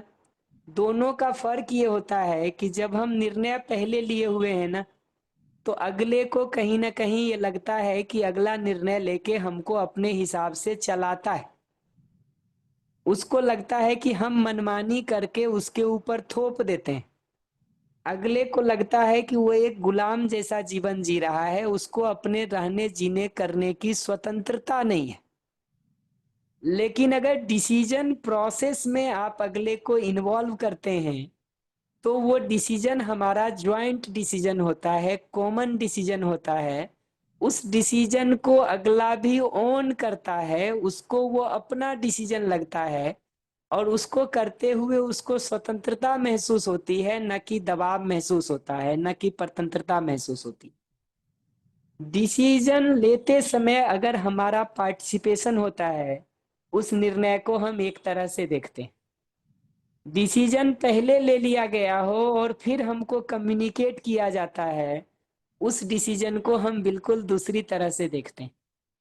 ये दूसरा वाला डिसीजन कभी भी हमको अपना डिसीजन लगता ही नहीं है, जबकि पहला वाला डिसीजन हमको अपना डिसीजन लगता है अगर उस पार्टिसिपेशन में हम इन्वॉल्व हैं तो। इतने के साथ मैं एक बात और बता देता हूं कि अगले का ध्यानाकर्षण करना हो तो कैसे किया जाए। रिपल भैया 17 नंबर स्लाइड पे जा सकते हैं, नेक्स्ट टू नेक्स्ट। फिर कोई प्रश्न होगा तो इस बार और अगले बार हम आराम से उस पर बात करेंगे, और डिफरेंट केसेस जो भी आपको लगता है कि डिस्कस करना है वो सब लेके आइएगा, आराम से एक एक करके बात कर लेंगे। तो अगले को ध्यानाकर्षण के लिए देखेंगे ना, तो हमारी भाषा और आचरण विश्वास, सम्मान और स्नेह के साथ होना जरूरी है। हम खुद ही गुस्से में हो, विरोध में हो, तो ध्यानाकर्षण नहीं कर सकते। अगर गुस्सा आ ही रहा हो तो उस समय ध्यानाकर्षण करने के बदले अपना फीलिंग और नीड बताने का जरूरत है कि मुझे गुस्सा महसूस हो रहा क्योंकि मेरी ये जरूरत पूरी नहीं हो रही, मुझे फ्रस्ट्रेशन महसूस हो रहा क्योंकि मेरी ये जरूरत पूरी नहीं हो रही। आज दिन के सेशन में कोई ये बात कह रहे थे कि गुस्सा आ जाता है तब कैसे इतने आराम से हम बोलेंगे। उसी चर्चा में ये बात हम लोगों ने देखा कि गुस्सा आने के बावजूद भी अगर सामने वाला हमारा बॉस होता है तो हम एक तरह से बोलते हैं, उसी गुस्से के साथ या उससे कम गुस्से से ही हमारा सबऑर्डिनेट सामने होता है तो उसके साथ हम बिल्कुल दूसरी तरह से बोलते हैं। इससे ये पता चलता है कि अंदर गुस्सा होने और बाहर बोलने के बीच में एक गैप है, और उसके बीच में हमारा एक कैलकुलेशन भी काम करता है। ये दोनों बिल्कुल जुड़ा हुआ नहीं है, बल्कि अभी भी दोनों के बीच एक गैप है। इसको जितना जितना हम देख पाते हैं और पहचान पाते हैं ना, उतना ये दिखता है कि अंदर गुस्सा शुरू होने के बाद जैसे ही वो स्टार्ट होना शुरू हो, हम उसको एक्सप्रेस कर सकते हैं कि हमको अंदर से इरिटेशन महसूस हो रहा, एंगर महसूस हो रहा, फ्रस्ट्रेशन महसूस हो रहा, तनाव महसूस हो रहा, क्योंकि मेरी ये जरूरत पूरी नहीं हो रही। उसको बहुत सहने की जरूरत नहीं है, बहुत अंदर तक खराब करने की जरूरत नहीं है, क्योंकि बहुत ज्यादा खराब हो जाएगा तब तो आप बर्स्ट कर जाएंगे, ना कि संतुलित होकर बोल पाएंगे। तो उस बर्स्ट होने की सिचुएशन पर पहुंचने के पहले ही संतुलन पूर्वक बोल लेने की जरूरत है। इसी को दूसरी भाषा में लिखा है कि हमारी बात सही होने के साथ साथ हमारा जो कहने का तरीका होता है, लहजा, टोन, शैली, ये भी ठीक होना जरूरी है। अगर ये टोन और शैली हमारा ठीक नहीं होता है तो अगला उसी से पहले आहत हो जाता है, बात को सुनने का नंबर ही नहीं आता। ये समझना जरूरी है कि अगले का सटीकता से ध्यानाकर्षण तभी हो पाता है जब उसमें हमसे थोड़ा बहुत भी सुनने समझने की मानसिकता हो। कम से कम इतना तो ओपन हो कि कुछ ठीक बोल सकता है। अगर इस कंक्लूजन के साथ ही है कि कुछ बोल ही ठीक नहीं सकता है अगला और ये क्या ध्यान दिलाएगा हमको, तो वहां पर ध्यान दिलाने के बदले अपनी तरफ से ठीक जीने की जरूरत है। हमारे ठीक जीने से अगले में किसी जगह पर हमारी स्वीकृति बनती है। कम से कम इतनी स्वीकृति बन जाए कि वो ओपन माइंड के साथ सुन सके, एक संभावना ही देख सके कि अच्छा हो सकता है ऑप्शन निकल जाए। निकल ही जाएगा ऐसा न भी सोचे, लेकिन कम से कम एक ट्रायल देने को तो तैयार हो। इतनी स्वीकृति अगले में बन जाए तब उसको ध्यान दिलाने की जरूरत होती है। और लास्ट बात इसमें ये कह रहा हूं कि धैर्य पूर्वक एक निश्चित समय तक प्रयास से ही उपलब्धि होती है, क्योंकि अगर हमने पुराना गड्ढा बहुत सारा खोद रखा है या अगला ही अनेक कारणों से बहुत डरा हुआ है, भयभीत है, हमने भले कोई गड्ढा नहीं खोदा हो, कुछ नहीं किया हो, लेकिन अगला ही भयभीत है। फॉर एग्जाम्पल, मैं बिहार से हूं और आपको बिहारी लोगों से पहले से ही बहुत प्रॉब्लम हो रखी हो। मैं कानपुर से हूं, आपको कानपुर के लोगों से पहले से ही प्रॉब्लम हो रखी हो, तो आप उन प्रॉब्लम के साथ ही हमको देखने का काम करते हैं, भले हमने आज तक कुछ भी खराब नहीं किया हो आपके साथ। तो वो गड्ढा भरने में जितना निश्चित समय लगता है, उतने समय तक हमारे ठीक जीने के बाद ही अगले का कटोरा सीधा होना शुरू होता है, जहां पर कुछ संवाद की जगह बनती है।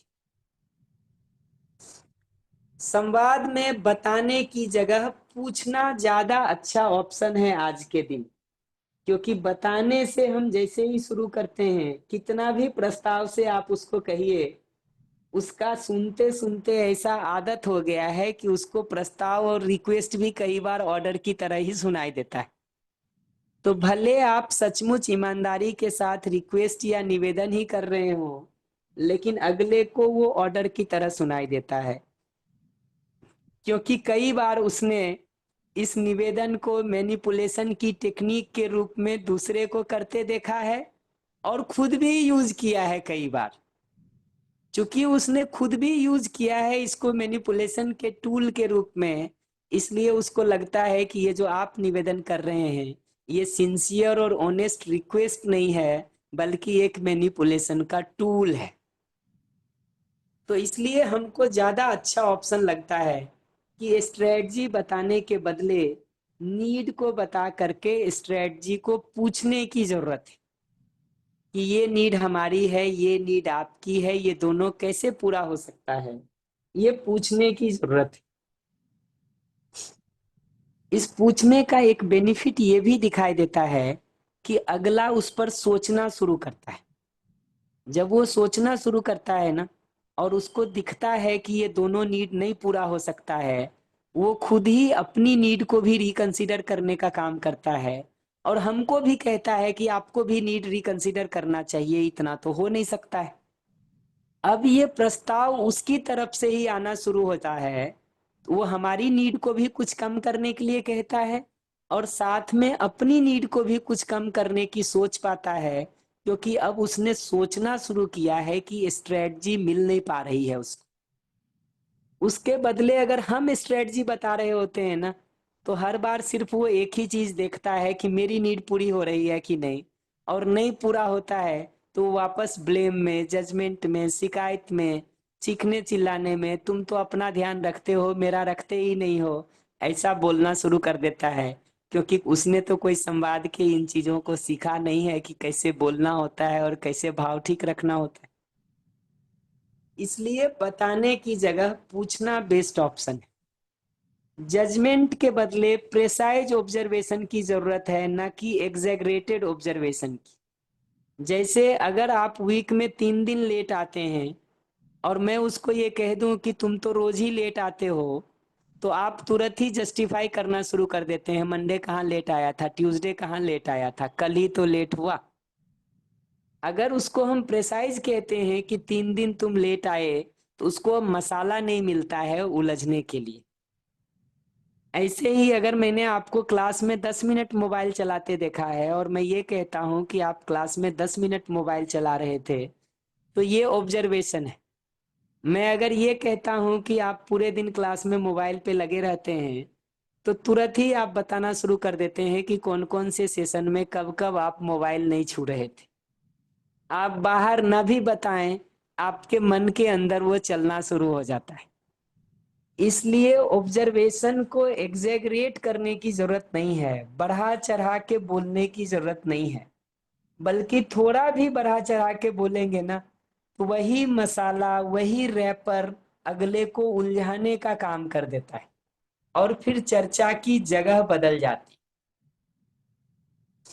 अगर कहीं जजमेंट करना ही हो, तो आप ऐसे हैं कहने की जगह मुझे ऐसा लगता है कहने की जरूरत है। और ये सिर्फ भाषा में होने की जरूरत नहीं है, भाव में भी होने की जरूरत है। क्योंकि हम सबको पता है कि हम किसी वस्तु को देख करके कोई निष्कर्ष निकालते हैं, तो उसमें बाहर का दृश्य और हमारी दृष्टि, ये दोनों ही जुड़ी रहती। जब हम कहते हैं कि आप ऐसे हो, तो हम दृश्य के बारे में तो प्रश्न उठा रहे हैं और हमने ये मान लिया है कि मेरी दृष्टि तो पूरी ठीक हो गई। हमको ध्यान रखने की जरूरत है कि अनुभव बोध संपन्नता के पहले हमारी दृष्टि में भी तो चूक हो सकता है। उस संभावना को खुला रख के ही देखने की जरूरत है, और उस जगह से देखते हैं तो भाषा यही बनता है कि मुझे ऐसा लगता, न कि आप ऐसे हैं। उसी तरह से ये फीलिंग बताने का और रिक्वेस्ट बताने का बात तो आपको पता ही है कि हम अपनी फीलिंग बताने की बात करते हैं, न कि दूसरे के बारे में अपने निष्कर्षों को ब्लेम, जजमेंट या शिकायत के रूप में बताने का काम करते हैं। और नीड पर जब सहमति बन जाती है ना, तब रिक्वेस्ट का प्लेस करना सबसे ठीक ऑप्शन दिखाई देता। पर नीड पर सहमति अगर नहीं ही भी बन रही हो और हमारी बहुत जरूरत लग ही रही हो, तो अपने नीड और फीलिंग को बताने के साथ रिक्वेस्ट किया भी जा सकता है। बट ज्यादा सेफ ऑप्शन तब है जब हमारी नीड और आपकी नीड पर सहमति बन गया हो, तो पहले स्ट्रेटजी ढूंढने का काम करें और अपनी ओर से जो स्ट्रेटजी हम प्लेस कर रहे हैं उसको हम रिक्वेस्ट के या प्रपोजल के फॉर्म में प्लेस कर सकें, ये जरूरत दिखाई देती। और अगर कहीं जजमेंट करना भी है, फॉर एग्जाम्पल क्लास में मोबाइल में बात करने से या क्लास में मोबाइल पर लगे रहने से कंटेंट पर ध्यान नहीं जाता है, ये जो निष्कर्ष हम कह रहे हैं, तो मुझे ऐसा लगता है कहने की जरूरत है, न कि यही अल्टीमेट रियलिटी है, यहाँ से शुरू करने की जरूरत है। क्योंकि जैसे ही आप वहां से शुरू करते हैं ना, अगला किसी जगह पर ये बताना शुरू कर देता है कि ये मोबाइल का प्रयोग वो किस तरह से समझने के लिए ही कर रहा है। मेरा समय भी पूरा हो गया है और मेरी बात भी पूरी हो गई है। अगर अर्जेंट इमीडिएट कोई प्रश्न हो तो उसको हम रिस्पॉन्ड कर देते हैं, अन्यथा नेक्स्ट टाइम जब हम मिलते हैं तो इन प्रश्नों पर हम बात करेंगे, जो भी इस पर प्रश्न होगा, और फिर इसको अलग अलग सिचुएशंस में अप्लाई करके देखेंगे कि कैसे ये अप्लाई हो सकता है। पर फंडामेंटल बात मैं बता दूं कि अगर स्ट्रेटजी कोई नई भी हमको मिल पाती है तो मिनिमम स्ट्रेटजी ये है कि जो आपकी नीड आपको समझ में आती है उसके पूरा करने के लिए आप प्रयास करते हैं। जो हमारी नीड और स्ट्रेटजी हमको समझ में आती है उसको पूरा करने का हम प्रयास करते हैं, और एक दूसरे के साथ सम्मान और स्नेह को बनाए रखते हुए टाइम टू टाइम हम रिव्यू और रिवीजन का काम करते हैं। ये हमारा मिनिमम बेस लाइन है जहां हम गिर करके पहुंचते हैं। ये हमारा न्यूनतम स्ट्रेटजी है, बाकी सारी स्ट्रेटजी इससे बेहतर की जगह पर है।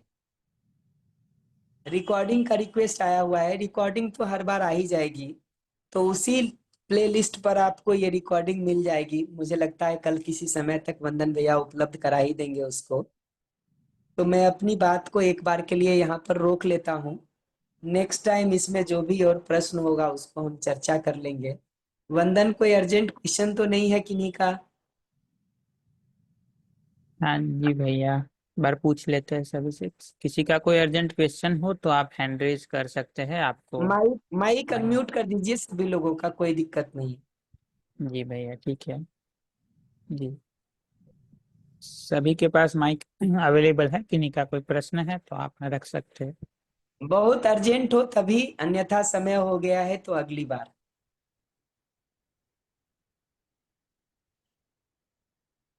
बढ़िया, तो फिर पूरा कर लेते हैं। सभी को हमारा नमस्ते। जी भैया, नमस्ते। नमस्ते भैया, नमस्ते। सभी को नमस्ते, बहुत बहुत नमस्ते धन्यवाद। भैया। नमस्ते भैया। धन्यवाद भैया। नमस्ते नमस्ते भैया। नमस्ते नमस्ते।